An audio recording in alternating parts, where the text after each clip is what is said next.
The best part of living in Los Angeles is leaving Los Angeles. Even as of now, I'm recording this, there's some guy mowing his lawn out front.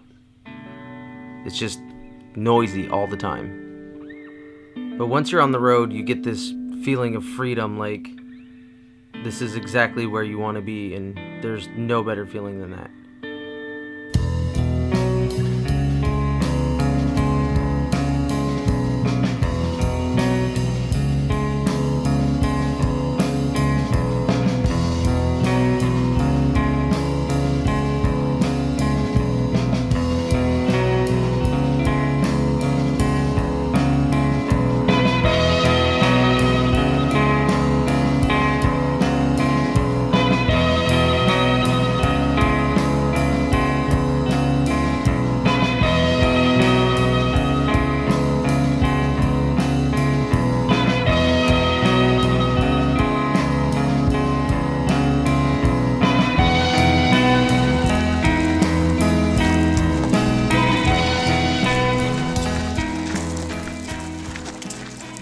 There are some people who say that the journey is more important than the destination. Those people are full of shit. We knew where we wanted to be, which is 12 miles down from the parking lot. But that also meant a 2,400-foot elevation gain on the way back up. Even with all the modern advances in camping technology, a 30-pound bag still weighed 30 pounds. We made reservations for this trip back in February, and the group kept on growing. The final tally was 35 people. Some of us rented mules on the way down, but most of us just toughed it out.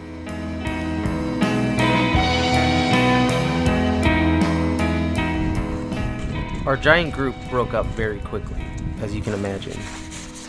With our heavy bags, we ended up being the last people there. Any compliments from the natives on your drumming? Yeah.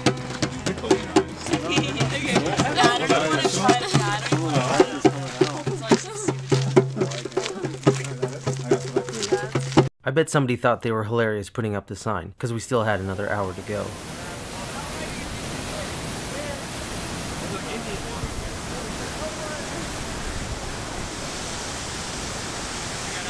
About a half mile from the campground is Navajo Falls. We got here at the hottest part of the day, so naturally we took off our packs and jumped in.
When we finally got to the campground and settled in, we realized that we had a lot of time to kill. And what's the best way to kill time while camping? drank 1,000 beers.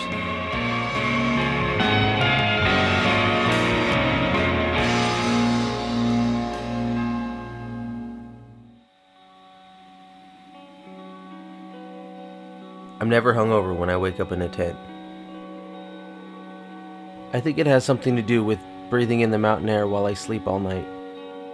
Or maybe I am, but it's too beautiful outside for me to care. After breakfast, we rallied up the crew to head down to Beaver Falls.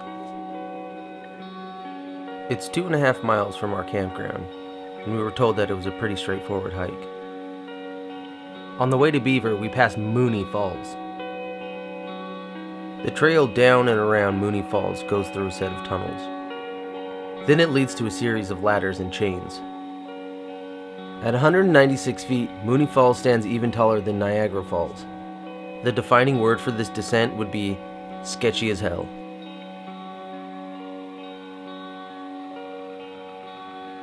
Once we got to the base of the falls, we spent some time digging around in the pools. While beautiful to look at, we didn't come here to stare at water dropping.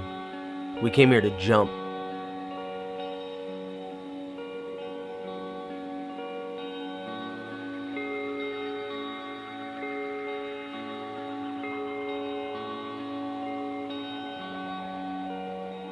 When we finally got to Beaver Falls, everyone was sweaty from the hike. Or at least that was the excuse we used to jump in.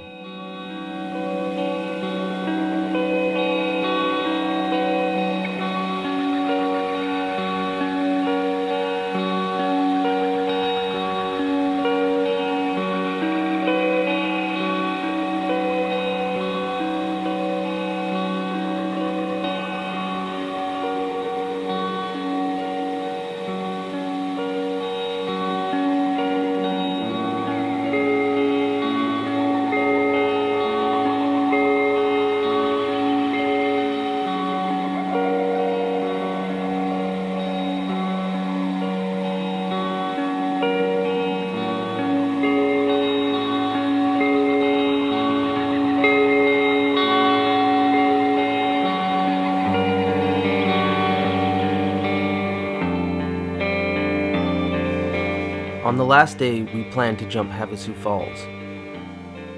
The top of the falls is 90 feet. We were ready to push our limits. A few of us went to the pool down below to make sure it was deep enough. Recent rains washed a lot of mud and silt in. The deepest spot we could find was only about 9 feet deep, which isn't safe enough to jump at that height. We played it safe and just swam around in the pools. The most important knowledge you can have as a cliff jumper is to know your own limits. I can't tell you how many times I've read some article about some kid who thought it was safe and ended up drowning. Please always check depth before you jump into anything.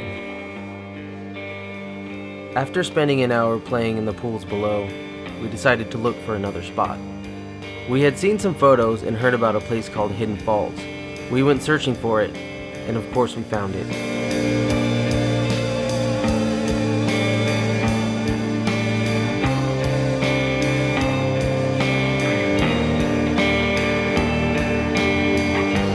The water was deep, the cliffs were high. We had found our paradise.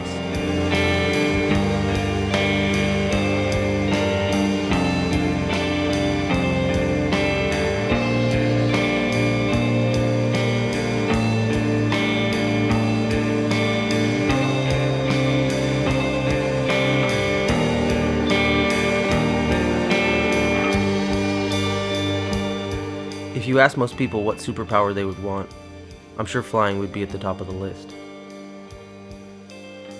For me, I wish I could just hold my breath forever. There's just something about jumping off of cliffs. It's sort of that push and pull between gravity and weightlessness. You get a chance to fly for a couple seconds, like a dream, but then you hit the water and wake up. You're brought back to reality. And then you wonder, do I really just want to go on dreaming forever?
We spent the remainder of the day at 50-Foot Falls, which is located right above Navajo Falls.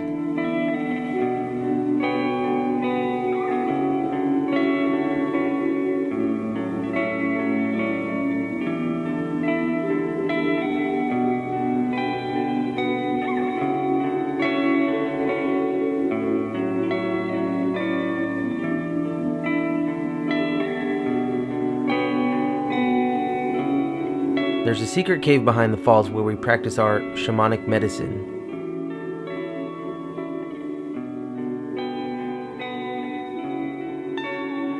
William Burroughs once wrote, "Man is an artifact designed for space travel. He is not designed to remain in his present biological state any more than a tadpole is designed to remain a tadpole."